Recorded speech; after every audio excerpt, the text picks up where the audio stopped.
அல்லேலூயா. இந்த நாளிலும் கூட ஜாய் குட் நியூஸ் டிவி மூலமாய் உங்களை சந்திப்பதில் மிகுந்த மகிழ்ச்சி அடைகிறேன். ஏசப்பா இந்த நாளிலும் கொடுக்கப்பட்ட செய்தி, தேவன் ஏன் நமக்கு சோதனைகளை அனுமதிக்கிறார் அப்படின்னு சொல்லுகிற ஒரு தலைப்பில் நான் உங்களோட கூட பேச போகிறேன். இப்போ எல்லோரும் கண்களை மூடி செபிப்போம். நல்ல தகப்பனே, உம்மை சோதரிக்கிறோம் ஆண்டவரே. இந்த அருமையான வேலைக்காக ஏசப்பா உமக்கு நன்றி செலுத்துகிறோம் ஆண்டவரே. இந்த நாளிலும் ஆண்டவரே, உம்முடைய பிள்ளைகளை இந்த டிவி நிகழ்ச்சி மூலமாய் சந்திக்க ஏசப்பா நீங்கள் தந்த கிருபைகளுக்காக உமக்கு நன்றி செலுத்துகிறோம் ஆண்டவரே. பேசுகிறது நீங்களல்ல, பரிசுத்த ஆவியானவரேன்னு வேதம் சொல்லுது ஆண்டவரே. இப்போது கூட நீங்கள் எங்களை கொண்டு பேச போகிறதற்காக நன்றி ஆண்டவரே. கேட்கிற ஒவ்வொரு பிள்ளைகளுக்கும் ஆண்டவரே இந்த வசனம் கிரியை செய்யட்டும் ஆண்டவரே. 1 30 60 100 பலன் கொடுக்க ஜெபிக்கிறோம் ஆண்டவரே. ஏசப்பா உம்முடைய கருத்தில் ஒப்பு கொடுக்கிறோம். இயேசுவின் நாமத்தில் பிதாவே, ஆமென். அல்லேலூயா. இந்த காரியம் இன்னைக்கு நமக்கு ஏசப்பா கொடுக்குற ஒரு தலைப்பு, தேவன் ஏன் நமக்கு சோதனையை அனுமதிக்கிறார் அப்படின்னு சொல்லி. நம்முடைய வாழ்க்கையில் அநேக விதமான சோதனைகள் வரும். சில மனுஷர்கள் மூலமாக நமக்கு சோதனைகள் கூட அநேக வேளையில் வரும்போது நம்ம நினைப்போம், மனுஷர்கள் மூலமாக இந்த உபத்திரம் வந்துட்டு அப்படின்னு சொல்லி. சில வேளையில் பிசாசின் மூலம் நமக்கு சோதனை வரும்.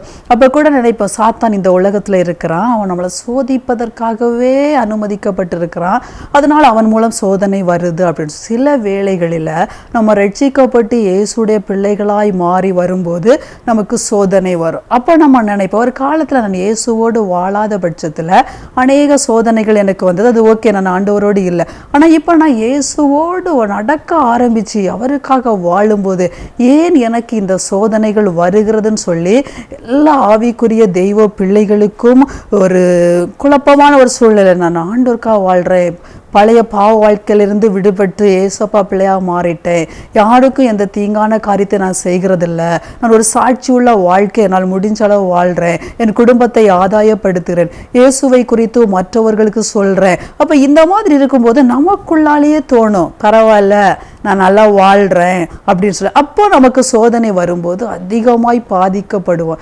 ஏன் நான் வாழ்கிறேன்ல, நான் ஆண்டவருக்கா நிற்கிறேன்ல, ஜெபிக்கிறேன்ல, ஏன் எனக்கு இந்த சோதனை அப்படின்னு சொல்லி. இந்த நாட்களில் பார்க்கும்போது வேதத்தில் சோதனை அதிகமாக அனுபவித்த ஒரு தெய்வ மனிதன் யோபு. அவருடைய வாழ்க்கையில் நான் பார்த்து 3 காரியங்களை ஏசப்பா எதற்காக, தேவன் எதற்கு நமக்கு சோதனையை அனுமதிக்கிறார் அப்படின்னு சொல்லிட்டு நம்ம பார்க்க போகிறோம். ஏன்னா தேவன் நமக்கு சோதனையை அனுமதிக்கும் போது நம்முடைய வாழ்க்கையில் எவற்றையெல்லாம் நம்ம கண்டுபிடிச்சிடலாம் அப்படின்னு சொல்லி பார்க்க போதும். யாக்கோபு 1வது அதிகாரம் 12வது வசனம் சொல்லுது, சோதனையை சகிக்கிற மனுஷன் பாக்கியவான். இந்த வசனம் சொல்லுது, சோதனையை சகிக்கிற மனுஷன் பாக்கியவான், அவர் உத்தமன் என்று விளங்கின பின்பு கர்த்தர் தம்மிடத்தில் அன்பு கூறுகிறவர்களுக்கு வாக்குத்தத்தம் பண்ணின ஜீவ கிரீடத்தை பெறுவான். அந்த வசனம் சொல்லுது, நம்ம சோதனையை சகிக்கிறவன் பாக்கியவான், அதை சகிச்சிட்டு உத்தமன் என்று விளங்கும் போது நமக்கு ஒரு ஜீவ கிரீடத்தை ஏசப்பா தருவாங்க அப்படின்னு சொல்லிட்டு. முதலாவது பாருக்க, அப்ப சோதனையை தேவன் நமக்கு அனுமதிக்கிறார். முதல் காரியம், ஏன் ஏசப்பா நமக்கு சோதனையை அனுமதிக்கிறார் அப்படின்னு சொல்லி பார்க்கும்போது, முதலாவது காரியம் நம்மை பற்றி அறிந்து கொள்வதற்காக. நம்ம நினைக்கலாம், நான் என்ன பற்றி அறிந்து, இந்த சோதனையில என்ன பற்றி எப்படி நான் அறிந்து கொள்ள முடியும் அப்படின்னு சொல்லி. யோபு 3வது அதிகாரம் 25வது வசனம் சொல்லுது, நான் பயந்த காரியம் எனக்கு நேரிட்டது, நான் அஞ்சினது எனக்கு வந்தது. அதை யோபு 3:1 சொல்லுகிறது.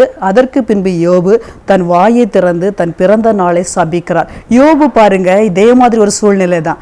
அவர் நினைக்கிறார், நான் ஆண்டவர் பிள்ளை, நல்லா இருக்கிறேன். பாருங்க, அந்த பிள்ளைகள் விருந்து செஞ்சா கூட அவங்களுக்கு ஒரு பயம், என் பிள்ளைகள் இந்த விருந்து செஞ்ச போது ஏதாவது பாவம் செஞ்சிருவாங்களோ அப்படின்னு சொல்லி அவங்கள கூப்பிட்டு பரிசுத்தப்படுத்துவாங்க. அப்போ அந்த யோபு அதுவரை நினைச்சிருப்பாங்க, நான் நல்ல ஒரு வாழ்க்கை, ஒரு நீதிமானா வாழ்றதுனால கர்த்தர் என்னை ஆசீர்வாதமா வச்சிருக்காங்க அப்படின்னு சொல்ற ஒரு சூழ்நிலை யோபுக்கு இருந்திருக்கு. ஆனா இந்த சோதனை வந்த உடனே அவங்களுக்குள்ளால ஒரு பயம். அவங்க சொல்றாங்க, நான் பயந்த காரியம் எனக்கு நேரிட்டுறது. அப்ப அதற்கு முன்பு அவங்களுக்கு ஒரு பயம் இருந்திருக்குது, என்னவாது நடந்துருமோ, எனக்கு ஏதாவது பிரச்சனை வந்துருமோ அப்படின்னு சொல்லி. அதற்கு பாருங்க, அந்த வசனம் கூட அடுத்த வசனம் சொல்லுது, யோபு 3:1, அதற்கு பின்பு யோபு தன் பிறந்த நாளை, தன் வாயை திறந்து தன் பிறந்த நாளை சபிக்கிறார்னு சொல்லி. அப்போ அந்த பிரச்சனை வந்த போதுதான் அவர் கண்டுபிடிச்சிட்டாரு, தான் எப்படி என்னால இந்த பிரச்சனை வெளியே வெளிவரவே முடியாது.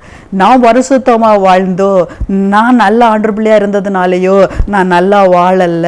இப்போ ஒரு பிரச்சனை வந்தா கூட நான் செபிச்சு அதுலேருந்து வெளியே வந்துடுவேன், இந்த பிரச்சனையை நான் டீல் பண்ணிடுவேன், அப்படி கூட என்னால் வர முடியாதுன்னு சொல்லி அவரையே அவர் அருவருக்கிற ஒரு நிலைமைக்கு வந்துட்டார். பிரியமானவர்களே, ஒருவேளை தெய்வம் நமக்கு ரட்சிக்கப்பட்ட பிறகு சில சோதனைகளை கர்த்தர் அனுமதிக்கும் போது தான் நம்ம யாருன்னு நமக்கு தெரியும். ஐயோ, இந்த சோதனையிலிருந்து ஏன் என்னால் வெளிவர முடியல, ஐயோ இந்த சோதனை பயங்கரமா இருக்குது. அப்பதான் நமக்கு தெரியும் நம்ம ஒண்ணுமே இல்லை, கர்த்தர் தான் இந்த சோதனை என்னை வெளியே கொண்டு வர சொல்லி பாருங்க, நம்மளை அருவருக்கிற ஒரு சூழ்நிலை வந்துவிடும். பிரியமானவர்களை, சிலர் சொல்லுவாங்க, நான்லாம் ஒன்றுக்குமே பிரயோஜனம் இல்லைங்க, என்னால் எதுவுமே நடக்காதுங்க, நான் ஒன்றுமே இல்லைங்க. அதற்கு காரணம் அவர்கள் பாருங்க, சோதனைகள் வந்தபோது அதுலேருந்து வெளிவர முடியாதபடி இருக்கும்போது தான் நினச்சிக்கிடுவாங்க, அப்போ என்னால் ஒன்றுமே இல்லை அப்படின்னு சொல்லி. பிரியமான தேவனுடைய பிள்ளைகளே, அந்த சோதனையில் தான் நம்ம புரிஞ்சு கொள்ளுவோம். ஒரு பயங்கரமான ஒரு வியாதி வந்துட்டு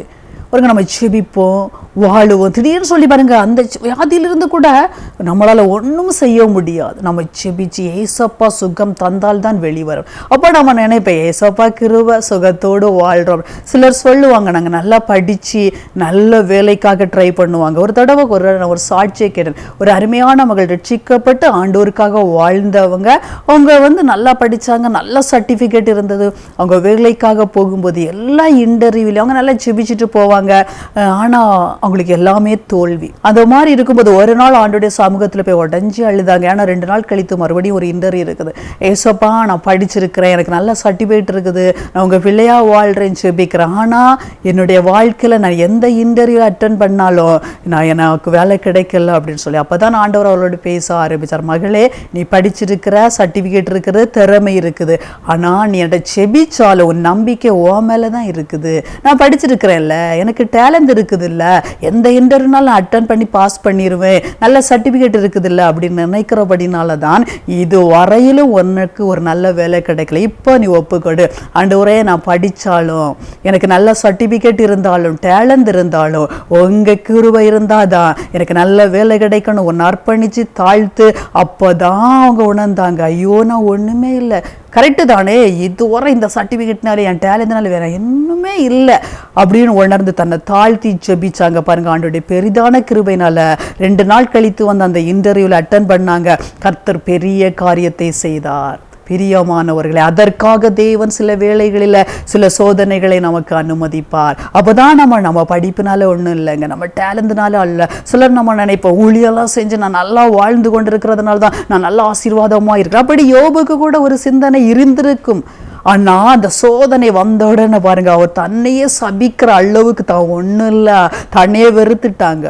எனக்கு பிரியமான தேவனுடைய பிள்ளைகளே, ஆபிரகாமுடைய வாழ்க்கையில கர்த்தர் வாக்கு கொடுக்கிறார், நான் உன்னை பெரிய ஜாதிக்கு தகப்பனா மாற்றுவேன் அப்படின்னு சொன்னா பாருங்க, அவங்களுக்கு குழந்தையே இல்லை. பல ஆண்டுகள் ஆயிற்று, உடைஞ்சு போய் ஐயோ இனி கிடைக்க வாய்ப்பே இல்லைன்னு சொல்லி அவங்க நினைச்சிட்டாங்க. சாரர் கூட நகைக்கிறாங்க, எனக்கெல்லாம் நீ குழந்தை கிடைக்காது அப்படின்னு சொல்லி. அந்த அளவுக்கு அவங்க நான் ஒன்றும் இல்லை, கற்பம் கூட செத்து போயிட்டு நினைத்து தான் ஒன்றும் இல்லைன்னு நினைத்த போது தேவன் அவர்களை ஆசீர்வதித்து அவங்களுக்கு பாருங்க நல்ல ஒரு ஈசாக் என்கிற ஒரு சந்ததியை கொடுத்து தேவனால ரட்சிக்கப்பட்ட எல்லாருமே ஆபிரகாமுடைய சந்ததின்னு சொல்றாங்க. அப்போ வருகை வரையிலும் ரட்சிக்கப்படுறவங்க ஆபிரகாமுடைய சந்ததியாய் மாறிக்கொண்டிருக்கிறபடினால கர்த்தர் கொடுத்தபடி கடற்கரையின் திரளான பிள்ளைகளை கொடுத்து கொண்டிருக்கிறார். பிரியமானவளே, அன்னாளுடைய வாழ்க்கையில பாருங்க, அவள் வருஷந்தோறும் பண்டிகை ஆசரிக்க போவா, அவளுடைய சக்களத்தை அவளை கஷ்டப்படுத்துவா. ஆனா அந்த வருடம் வந்தபோது அவள் விசனப்படுத்தப்பட்ட போது ஒன்று புரிஞ்சிட்டா, என்னாலேயோ என் கணவராலேயோ ஒன்றுமே இல்லை. அதனால தான் ஒவ்வொரு வருடமும் கணவர் அவளை ஆறுதல் படுத்துவார். உனக்கு 10 பிள்ளைகளை பார்க்க நான் பரவாயில்ல இல்லை அப்படின்னு சொல்லி அந்த ஆறுதலில் நின்றாள். அந்த வருடம் யோசிச்சாள், என் கணவர்னாலேயோ என்னாலேயோ ஒன்றும் இல்லைன்னு சொல்லி. அந்த சோதனை அவள் தன்னை உணர வைத்தது. பிரியமானவள், அன்றைக்கு போய் ஆலயத்தில் போய் ரொம்ப அழுகிறா. தெய்வா அந்த ஒரு ஊழியக்கார வார்த்தை கூட எதிராக வந்த போது உடைஞ்சி அழுதாள். பிரியமான தேவனுடைய பிள்ளைகளை, கர்த்தர் அன்றைக்கு அவளை நினைவு கூர்ந்தார். அப்போ அதனால் ஒரு பெரிய தீர்க்கதரிசி அந்த கண்ணீரினால் கிடைத்தார். எனக்கு பிரியமான தெய்வ பிள்ளைகளை, சோதனைகள் வரும்போது தான் நம்ம யார் என்பதை நம்ம அறிந்து கொள்ள முடியும். 2வது நம்ம பார்க்கும்போது சோதனையில் நம்மோடு இருக்கிறவர்கள் எப்படிப்பட்டவர்கள் என்று நாம் அறிந்து கொள்ளுவோம். அருமையான தேவனுடைய பிள்ளைகளே, அதுவும் கூட யோபுடைய வாழ்க்கையில் நம்ம பார்க்கும்போது யோபு 2:9 அப்பொழுது அவன் மனைவி அவனை பார்த்து, நீர் இன்னும் உம்முடைய உத்தமத்தில் உறுதியாய் நிற்கிறீரே, தேவனை தூசித்து ஜீவனை விடும் என்றாள். பிரியமான தேவனுடைய பிள்ளைகளே, இப்போதான் யோபு பாருங்க, எல்லாவற்றையும் இழந்து போனாங்க. மனைவியை தவிர எல்லாம் போயிட்டு அந்த சூழ்நிலை எல்லாம் எதிராக அமைஞ்சோன்னு அந்த மனைவி சொல்கிறாங்க, இன்னும் உங்கள் உத்தமத்தில் நிற்கிறீங்களே, தேவனை தூசித்து ஜீவனை விடும் அப்படின்னு சொல்லி. எனக்கு அருமையான பிள்ளைகளை, இந்த தேவனுடைய வார்த்தையை கேட்டுக்கொண்டிருக்கிறவங்க நீங்கள் நினைக்கலாம், எத்தனை சோதனைங்க, எத்தனை பிரச்சனைங்க, யாருமே எனக்கு ஆறுதல் படுத்த இல்லைங்க. அன்றைக்கு யோபு அப்போதான் புரிஞ்சிருப்பார் தன்னுடைய மனைவியை குறித்து. சோதனை அதற்கு முன்பாக வேதத்தில் பார்க்கும்போது கூட அந்த மனைவி அந்த மாதிரி பேசினதா இல்லை. அப்போ அவருக்கு சோதனை வந்தபோது கூட இருக்கிறவங்க எப்படிப்பட்டவங்க, தன் மனைவி கூட எப்படிப்பட்டவங்கன்னு சொல்லி அவங்க கண்டுபிடிச்சிருப்பாங்க. அதனால தான் சோதனை காலங்கள் வரும்போது நம்ம அறிந்து கொள்ளுவோம். எல்லாருமே தூசிப்பாங்க, எல்லாருமே அவமானப்படுத்துவாங்க. இந்த சூழ்நிலையில் இன்றைக்கு இந்த டிவி நிகழ்ச்சியை நீங்கள் ஒருவேளை கேட்டு கொண்டிருக்கலாம். எனக்கு பிரியமான தெய்வ பிள்ளைகளே, எல்லாரும் அப்படிதாங்க இருக்காங்க. எனக்கு சோதனை வந்தபோது எல்லாராலும் அவமானப்படுத்தப்பட்டுட்டேன், தூசிக்கப்பட்டுட்டேன், இப்போ நீங்கள் கண்டுபிடிச்சிட்டீங்க. நம்ம கூட இருக்கிறவங்க நன்மையாக இருக்கும் போது தான் கூட இருப்பாங்க, சந்தோஷமாக இருப்பாங்க. ஆனால் பிரச்சனை வந்தால் எல்லாராலையும் நம்ம தூசிக்கப்பட்டு விடுவோம் அப்படின்னு சொல்லி. எனக்கு அருமையான தெய்வ பிள்ளைகளே, அதற்காக தேவன் இந்த சோதனையை அனுமதிக்கிறார். யோபு 19:1-3 வாசிக்கும் போது யோபு பிரதியுத்தரமாக, நீங்கள் எந்த மட்டும் என் ஆத்துமாவை வருத்தப்படுத்தி வார்த்தையினால் என்னை நொறுக்குவீர்கள், இப்பொழுது 10 தரம் என்னை நிந்தித்தீர்கள், நீங்கள் எனக்கு கடின முகம் காண்பிக்கிறதுனால் உங்களுக்கு வெட்கமில்லையோ? ஃப்ரெண்ட்ஸ் எல்லாம் சுற்றி அவங்கள பாருங்க சொல்கிறார், 10 முறை என்னை நிந்திக்கிறீங்க அப்படின்னு சொல்லி. அவர் எல்லாவற்றையும் இழந்து தூசிக்கப்பட அப்படி இருக்கும்போது மனைவி சொல்கிறாங்க, தூசித்து ஜீவனை விடு அப்படின்னு சொல்லி. ஏற்கனவே சாத்தான் சொல்கிறான், எல்லாத்தையும் எடுத்துருங்க, அவன் தூசித்து வாழ மாட்டான், நீ எல்லாம் கொடுத்துருக்கிறதுனாலன்னு சொல்லி. அதே காரியத்தை பாருங்க, நீ மனைவி சொல்கிற தூசிச்சிரு. அப்போ சாத்தான் கூட அந்த மனைவி மூலமாக கூட தூசிக்கட்டும், அப்போ மறுபடியும் அவன் ரெட்டிப்பான ஆசீர்வாதத்தை பெற்றுக்கொள்ள முடியாதுன்னு சொல்லி. ஆனால் அந்த சூழ்நிலையை யோபு புரிஞ்சு கொண்டான். மனைவி யாரு, அந்த சூழ்நிலை ஃப்ரெண்ட்ஸ் எல்லாம் யாருன்னு சொல்லி கண்டுபிடிச்சிட்டான். அதுக்காக தான் தேவன் நான் உன்னை ஆசீர்வதிக்க போகிறேன். ஆனால் இப்போ ஃபஸ்ட்டு நீ யார், உன்னால் உன்னுடைய பரிசுத்தத்தினால, உன் ஜெபத்தினால, உன் ஊழியத்தினால உன்னால் உன்னை காப்பாற்றி கொள்ள முடியாது, அதனால இவ்வளோ ஆசீர்வாதமாக நீ இல்லை என்பதை உணர்ந்து கொள்ள வைச்சாங்க. அதனால் என்னுடைய பிறந்த நாளை சபிக்கிறார் எல்லாமே. அதுக்கு அடுத்து பார்க்கும்போது கூட இருக்கிறவங்க எல்லாராலும் தூசிக்கப்படும் போது அவங்க ஒன்று புரிஞ்சிட்டாங்க. ஒருவேளை சிலர் இருப்பாங்க, அந்நாள் பாருங்க, நல்ல ஒரு கணவர் இருக்கிறார், அவர் எப்பொழுதுமே ஆறுதல் படுத்தி கொண்டிருக்கிற ஒரு கணவர். ஆனா கூட அவங்க புரிஞ்சிட்டாங்க அவரால் ஒண்ணுமே இல்லை அப்படின்னு சொல்லி. ஆனா யோபுடைய மனைவியை பாருங்க, அவங்க தூசித்து ஜீவனை விடும் தரிசனத்துக்கு எதிராய் பேசுகிற ஒரு மனைவி. சில வேளைகளில் குடும்பத்தில் சிலர் உங்களை ஆறுதல் படுத்துவாங்க பிரியமானவர்களை, சிலர் தரிசனத்துக்கு விரோதமாய் சாத்தான் அவர்களை பயன்படுத்துவான் உங்கள் குடும்பத்தில் கூட. எனக்கு அருமையான தெய்வ பிள்ளைகளை, பயப்படாதிருங்க.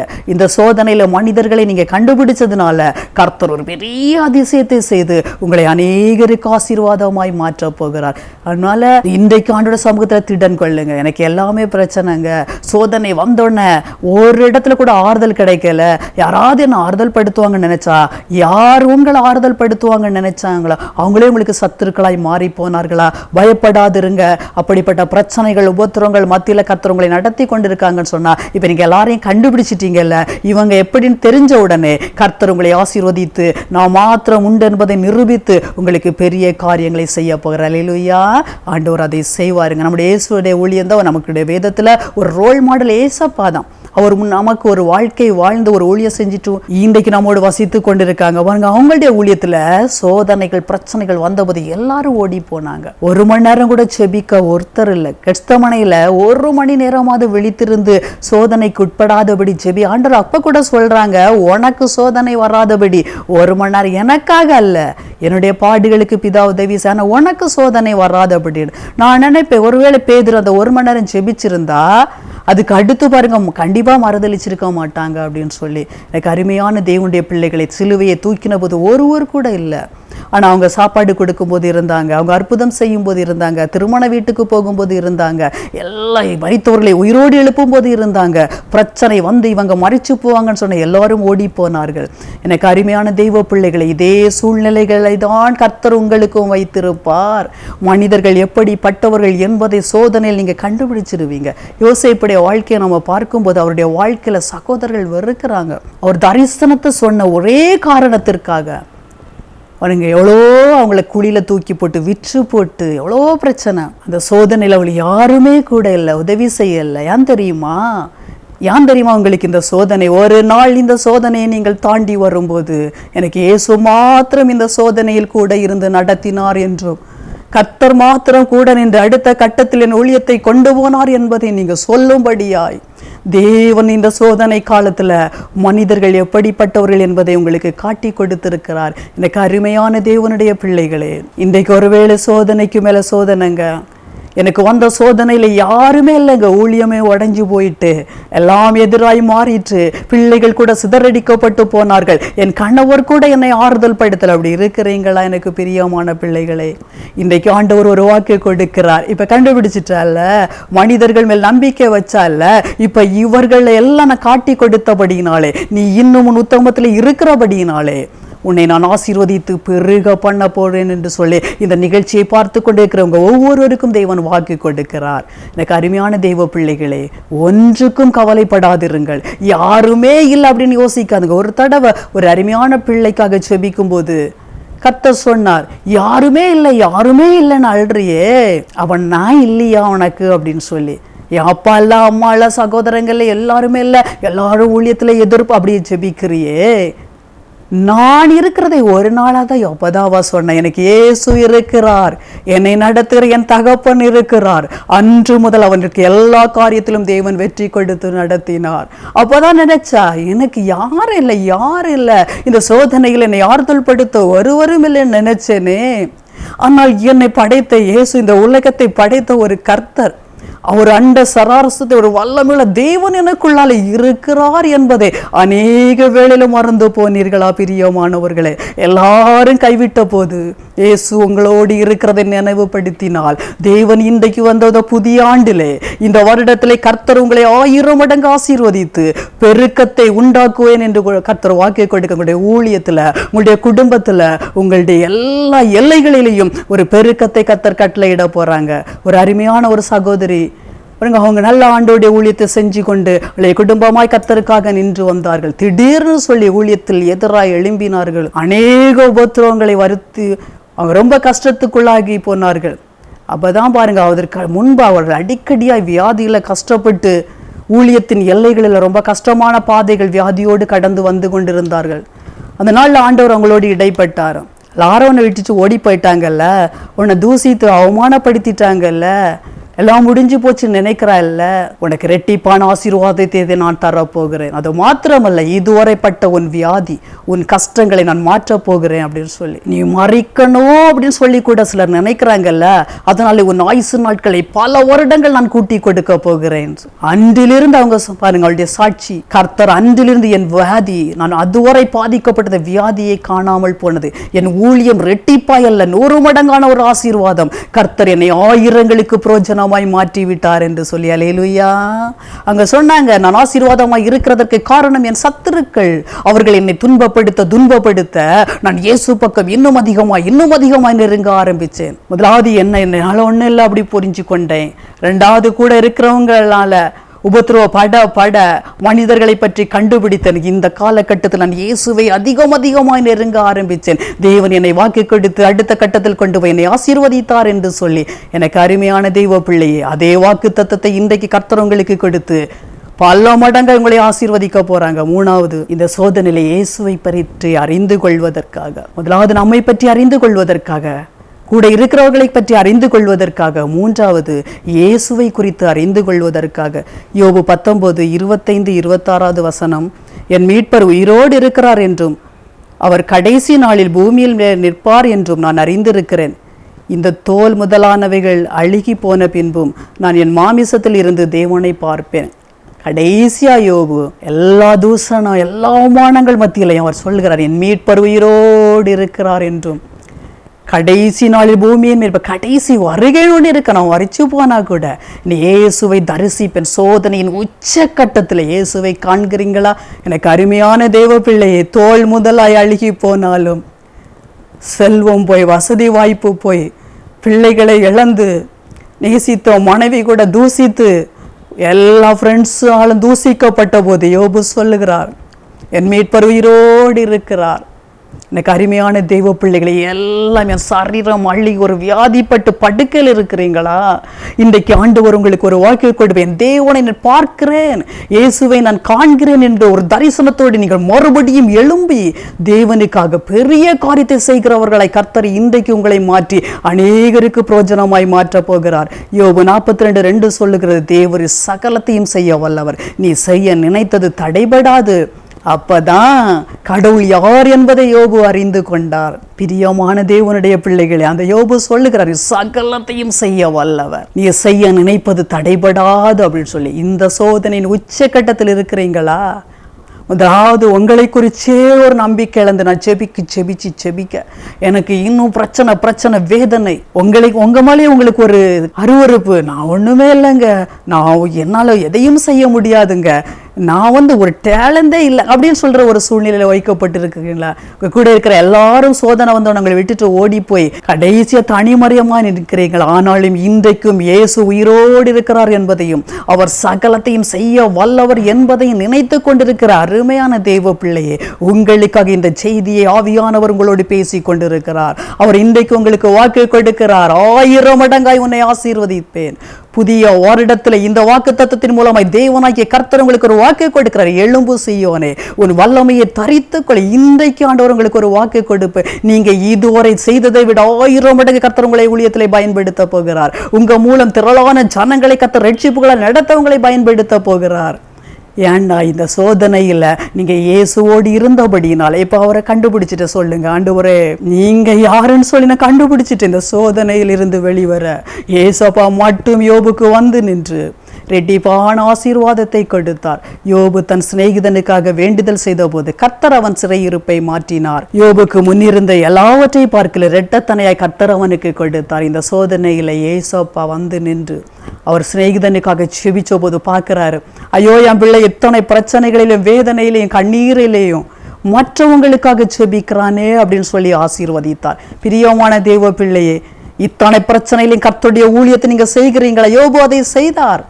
அதுவரை தன் குடும்ப ரட்சிப்புக்காக நின்ற யோபு தன் சிநேகிதனுக்காக செபிக்கும்படி பார்த்தாரு. நான் ஒண்ணுமே இல்லை ஏசப்பா, எல்லாரும் என்னை எதுக்குறாங்க ஏசப்பா, ஆனா நீங்க உயிரோடு இருக்கிறபடினால உங்க ஊழியத்தை செய்வேன்னு சொல்லி மற்றவனுக்காக செயல்பட ஆரம்பிச்ச உடனே கர்த்தர் அவரை ஆசீர்வதிக்க ஆரம்பிச்சார். பிரியமான தேவ பிள்ளைகளை, இதுவரை முட்டக்கப்பட்ட நிலைமையில இருக்கிறீங்களே, எழும்புங்க. இன்றைக்கு ஆண்டவர் ஒரு வாக்கு கொடுக்கிறார். இந்த பிரச்சனை தானே உனக்கு, இந்த சோதனை தானே உனக்கு, இப்ப இவங்களை எல்லாம் கண்டுபிடிப்பதற்காக இந்த சோதனையிலையும் பிரச்சனைகளிலையும் நீங்க நின்று வருகிறபடினால இன்றைக்கு எழும்புங்க. ஒருவேளை நீங்க தடைப்பட்டு ஐயோ என் ஜோபெல்லாம் வீணுங்க, என் ஊழியெல்லாம் வீணுங்க, எல்லாம் முடிஞ்சு போச்சு அப்படி இருக்கிறீங்களா? இல்ல எல்லாராலையும் நான் பகைக்கப்பட்டுட்டு எல்லாம் தூசிச்சு எல்லா ஊழியத்தை முடக்கிட்டாங்கன்னு நினைக்கிறீங்களா? இன்னைக்கு ஆண்டுட்டு ஒப்பு கொடுங்க, நீர் உயிரோடு இருக்கிறீங்க ஏசப்பா, நீர் சகலத்தையும் செய்ய வல்லவர் என்பதை இன்றைக்கு இந்த ஜோப வேளையில இன்றைக்கு நம்ம இந்த இறுதி ஜோபத்துல ஜோபிக்க போறோம். பிரியமான தேவ பிள்ளையே, அப்ப ஆண்டவர் பார்க்க சோப்பு கொடுங்க, நான் ஊழியம் செய்வேன் ஆண்டவரே, நீங்க மட்டும்தானே என்னை ஆசீர்வதிச்சீங்க, இந்த சோதனை நீங்க மட்டும்தானே என்னை தப்ப செஞ்சீங்க. ஒரு சிலர் இந்த சோதனையை தாண்டி வந்து கர்த்தருடைய ஊழியத்தை செய்கிற எனக்கு அருமையான தெய்வ பிள்ளைகளே, இன்னைக்கு ஆண்டவர் வாக்கு கொடுக்கிறார். யோபுவை போல உங்களுடைய ஊழியத்தின் எல்லைகள் பல மடங்காய் ஆசீர்வதிக்க போகிறது. நூற்றுக்கணக்கான மக்களுக்கு ஆசீர்வாதமா இருந்த உங்களை லட்சத்திற்கு ஆசீர்வாதமா இந்த புதிய வருடத்துல கர்த்தர் மாற்ற போகிறார். எனக்கு அருமையான தெய்வ பிள்ளைகளை சொல்லுங்க, ஆண்டவரே என் மீட்பர் உயிரோடு இருக்கிறார், எனக்கு என்ன பிரச்சனை வந்தாலும் என் தோல் முதல் அழுகி போனாலும் எல்லா மனிதர்களும் எதிராக இருந்தாலும் என்னால கூட அதிலிருந்து மீண்டு வர முடியாம நான் ஒண்ணு இல்லாமல் இருந்தாலும் இயேசுவை நான் நினைக்கிறபடியினாலே அவர் சகலத்தையும் செய்ய வல்லவர் என்பதை சொல்லுங்க. இன்றைக்கு வாயில அறிக்கை பண்ணுங்க, ஆண்டவர் இன்றைக்கு ஒரு வாக்கு கொடுக்கிறார். பல மடங்கான ஒரு ஆசீர்வாதம் இன்றைக்கு இந்த தெய்வ செய்தி மூலமாய் ஆவியானவர்களை தொட்டு இருக்கிறார். பிரியமானவர்களை, இந்த வார்த்தை உங்களுடைய இருதயத்தில் ஊடுருவி வரும்படியாக கர்த்தருடைய கிருபை உங்களை தொட்டு கொண்டு இருக்கிறது. எனக்கு பிரியமான தெய்வ பிள்ளையை, இன்றைக்கு நம்ம அர்ப்பணிச்சு ஜெபிக்க போறோம். இந்த ஜெப வேளையில ஆண்டவருக்கு ஒப்பு கொடுக்க போறோம். ஆண்டவரே, நீங்க எனக்கு சோதனையை அனுமதிச்சது நல்லது ஆண்டவரே, அப்படிதானே சோதனை தாண்டி வந்துட்டு சொல்லுவேன், நல்லது ஆண்டவரே. இந்த சோதனை மூலம் நிறைய காரியத்தை யோபு கற்றுக்கொண்டார். எனக்கு அருமையான தெய்வ பிள்ளைகளே, அவரை குறித்து அவருக்கு தெரிஞ்சிட்டு, நான் ஒன்றும் இல்லை, என் ஜெபத்தினால என் பரிசுத்தத்தினால என் பிள்ளைகளுக்காக நிற்கிறதுனால பரவாயில்ல, நான் நல்லா இருக்கிறேன் அப்படின்னு நினைச்ச யோபு தன்னை ஒருத்து தன்னுடைய பிறந்த நாளை சபிக்கிற அளவுக்கு தான் ஒன்றுமில்லை என்பதை கண்டுபிடித்து விட்டார். அப்படி கண்டுபிடிச்சிட்டீங்களா? கர்த்தர் ஒரு வாக்கு கொடுக்கிறார், இந்த ஆண்டுல பல மடங்காய் உங்களை ஆசீர்வதித்து உயர்த்துவார். அதே மாதிரி எல்லாரும் என்ன தூசித்துட்டாங்க, அவமானப்படுத்திட்டாங்க, எனக்குன்னு யாருமே இல்லை. பிரியமான தெய்வ பிள்ளை, ஆண்டவர் ஒரு வாக்கு கொடுக்கிறார், இந்த சோதனையில உனக்கு காட்டி தந்திருக்கிறேன், கவலைப்படாதிரு. முனாது ஆண்டவரே நீங்க இருக்கிறீங்க ஏசப்பா, எனக்கு என்ன வந்தாலும் எல்லா இழப்பானாலும் என் சரீரம் கூட ஆண்டவரை அழுகி போய் என்னுடைய பலவீனம் எழும்ப முடியாத சூழ்நிலையாக இருந்தாலும் ஒரு யோபுவை போல மற்றவங்களுக்காக ஜெபிக்க ஆரம்பிங்க. அவர் செய்ய ஆரம்பித்த உடனே தான் கர்த்தருடைய இரட்டத்தனையான ஆசீர்வாதமும் வந்தது. அவர் எப்போ மற்றவங்களுக்காக ஜெபிக்க ஆரம்பித்தாரோ அந்த உடனே கர்த்தர் ஆசீர்வதித்தார். பிரியமான பிள்ளை, எழும்புங்க, இன்றைக்கு ஆண்டுடைய ஊழியத்தை மறுபடியும் செய்ய அர்ப்பணிச்சு தொடருங்க. கர்த்தர் உடனே இரட்டிப்பான ஆசீர்வாதத்தை தருவார். எல்லாரும் கண்களை மூடி நம்ம ஜெபிக்க போறோம். நல்ல தகப்பனே, இந்த வசனத்தின் மூலமாக நீர் எங்களோடு இடைப்பட்டதற்காக நன்றி ஆண்டவரே. சோதனையை சகிக்கிற மனுஷன் பாக்கியவான், அவன் உத்தமன் என்று விளங்கின பின் கர்த்தர் தம்மிடத்தில் அன்பு கூறுகிறவர்களுக்கு வாக்குத்தத்தம் பண்ண ஜீவ கிரீடத்தை பெறுவான்னு சொன்ன இந்த வசனத்தின் மூலமாய் கர்த்தர் எங்களோடு இடைப்பட்டதற்காக நன்றி ஆண்டவரே. ஆண்டவரே, கர்த்தர் ஏன் எங்களுக்கு சோதனையை அனுமதிக்கிறார் என்று சொல்லி எங்களோடு பேசிக் கொண்டிருக்கிற உங்களுடைய அன்பிற்காக நன்றி ஆண்டவரே. இந்த ஜெப வேளையில ஆண்டவரேன்னு சொல்லி அனுமர்ந்து ஜெபிக்கிற ஒவ்வொரு தெய்வ பிள்ளைகளுக்காக ஜெபிக்கிற ஆண்டவரே ஏசப்பா, இந்த சோதனையில் அவர்களே தங்களை அறிந்து கொள்ள வச்சிருக்கிறதற்காக நன்றி ஆண்டவரே. ஆமென் ஆண்டவரே. நான் என்னை புரிஞ்சு கொண்ட ஆண்டவரே, நான் நீதிமான், நான் நல்ல ஊழியம் பண்றேன், அதனால சுகமாய் வாழ்கிறேன் என்று நினைத்த ஒருவேளை இந்த ஜெபத்துல கலந்து கொண்டிருந்து ஜெபிக்கிற நம்முடைய பிள்ளைகளுக்காக ஜெபிக்கிறேன். இல்ல ஆண்டவரே, என் பரிசுத்தத்தினால இல்ல ஆண்டவரே, என் ஊழியத்தினால அல்ல ஆண்டவரே, கிருபை ஆண்டவரே இயேசுவே, இதிலிருந்து மீண்டு வர தேவபலன் தான் முடியும் ஆண்டவரே. நான் ஒண்ணு இல்ல ஆண்டவரே. யோபு சொன்னது போல, ஐயோ நான் ஒன்றும் இல்லை. பிரியமான தெய்வ பிள்ளை, அப்படி ஜெபிக்கிற ஒவ்வொருவர் மேல தெய்வக்கரம் இறங்குகிறதற்காக நன்றி ஆண்டவரே. எங்களை நாங்க புரிஞ்சு கொண்ட ஆண்டவரே, இந்த சோதனையில நாங்க ஒண்ணுமே இல்லை என்று சொல்லி அன்றைக்கு யோபு தன் பிறந்த நாளை சபித்தது போல எத்தனையோ தன்னுடைய வாழ்க்கையில் ஆண்டவரே நான் வாழ முடியல, நான் ஒன்றுமே இல்லை என்று சொல்லி ஜெபிக்கிற முடிய பிள்ளைகளுக்கு தேவன் இந்த சோதனையின் மூலமாய் நாங்க ஒன்றுமில்லை என்பதை காட்டி தந்ததற்காக நன்றி ஆண்டவரே. இரண்டாவது ஏசப்பா, எங்களோடு இருக்கிறவர்கள் எப்படிப்பட்டவர்கள் என்பதை இந்த சோதனையில் நாங்கள் புரிந்து கொள்ள ஏசப்பா நீங்க கிருபை செஞ்சதற்காக நன்றி ஆண்டவரே. தகப்பனே, எல்லாவற்றையும் இழந்த போது மனைவி கூட தூசித்து ஜீவனை விடுன்னு சொன்னது மாதிரி இன்றைக்கு எத்தனையோ பேர் ஆண்டவரே என்னை ஆறுதல் படுத்துவாங்க நினைக்கிறவங்க கூட ஆண்டவரே எதிராய் பேசும்போது எவ்வளவு உடைக்கப்பட்டு கண்ணீரோடு இருக்கிற தெய்வ பிள்ளைகளுக்காய் ஜெபிக்கிறேன். இந்த சோதனையின் மூலமாய் ஆண்டவர் ஒரு வாக்கு கொடுக்கிறீங்க, நான் மனிதர்கள் எப்படிப்பட்டவர்கள் என்பதை நான் உனக்கு காட்டி கொடுத்து விட்டேன், ஆனால் நீ இன்றைக்கு என் சமூகத்தில் வருவாயானால் ஆண்டவரே நீ இரட்டிப்பான ஆசீர்வாதத்தை 1000 மடங்கு கொடுக்க போகிறதற்காய் நன்றி. இந்த ஜெப வேளையில கலந்து கொடுக்கிற ஒவ்வொரு தெய்வ பிள்ளைகளும் நாங்க புரிஞ்சு கொண்ட ஆண்டவரே, மனிதர்கள் மேல் வைத்த நம்பிக்கை ஆண்டவரே இன்றைக்கு உடைச்சிருக்கிறதற்காக நன்றி ஆண்டவரே. மூன்றாவது ஏசப்பா ஆண்டவரே, இந்த சோதனை காலத்துல நீங்க எப்படிப்பட்டவர்கள் என்பதை ஆண்டவரே நாங்கள் புரிந்து கொண்டதற்காக நன்றி. இந்த ஜெப வேளையில கலந்து கொண்டு ஆண்டவரே இருக்கிற ஒவ்வொரு தெய்வ பிள்ளைகள் நீங்க ஜெபம் பண்ணுங்க. ஆண்டவரே, என் மீட்பர் உயிரோடு இருக்கிறார், அவர் சகலத்தையும் செய்ய வல்லவர். எல்லாரும் சொல்லுங்க ஆண்டவரே, இந்த சோதனையில ஆண்டவரே ஒருவேளை நீங்க ஒரு மரண படுக்கையில இருக்கலாம், ஊழியம் முடிச்சிட்டு நீங்க அமர்ந்திருக்கலாம், என் ஊழியத்தின் அடுத்த கட்டம் என்ன என்று நினைக்கிறீங்களா? அருமையான தெய்வ பிள்ளைகளை, இன்றைக்கு ஆண்டவர் ஒரு வாக்கு கொடுக்கிறார், எழும்பு எழும்பு சீயோனை உன் வல்லமையை தரைத்துக்கோ. இந்த சோதனையில சொல்லுங்க, இயேசு உயிரோடு இருக்கிறார், இயேசு உயிரோடு இருக்கிறார், அவர் சகலத்தையும் செய்ய வல்லவர்னு சொல்லி அன்றைக்கு யோபு தன் சிநேகிதனுக்காக ஜெபித்தது போல நீங்க விட்ட ஊழியத்தை மறுபடியும் தொடரும்படியா தேவனுடைய அபிஷேகம் இப்பொழுது உங்கள் மேல் இறங்கி கொண்டிருக்கிறது.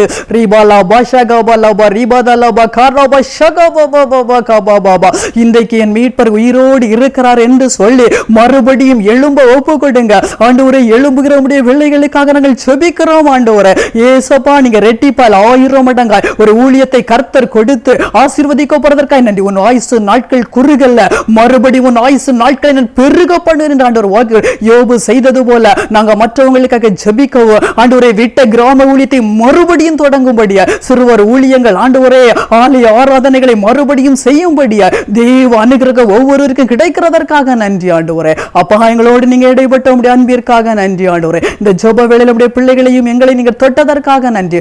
இந்த புதிய வருடத்தின் ஆசீர்வாதத்துக்காக ஜெபிக்கிற ஆண்டவரே, இத்தனை பிரச்சனைகளை கடந்து வந்த உடைய பிள்ளைகளை நீர் மறந்து போகிற தேவன் அல்லப்பா ஆண்டவரே. 1000 மடங்கான ஒரு ஆசீர்வாதம் புதிய ஆண்டில் நம்முடைய பிள்ளைகளுக்கு கொடுத்த ஆண்டவரே, லட்சங்களுக்கு இந்த வருடத்தில் ஆசீர்வாதமாய் என் தேவன் மாற்ற போகிறதற்காக நன்றி. இதே உபத்திரவத்தில் நின்று ஜெயித்து கர்த்தருடைய ஊழியத்தை அருமையாய் செய்து கொண்டிருக்கிற பிள்ளைகளுக்காக ஜெபிக்கிறோம் ஆண்டவரே. கர்த்தர் புதிய வாசல்களை இயேசுவின் நாமத்தில் திறப்பீராக ஆண்டவரே. இந்த புதிய வருடத்தில் தரிசனங்களை கொடுத்த ஆண்டவரே, இன்னும் அதிகமாய் தேவன் ஆசீர்வதிக்க போறதற்காக நன்றி அப்பா. உடைய கரத்தில் ஒப்பு கொடுத்து ஜெபிக்கிறோம் இயேசுவின் நாமத்தில் பிதாவே, ஆமென். அல்லேலூயா.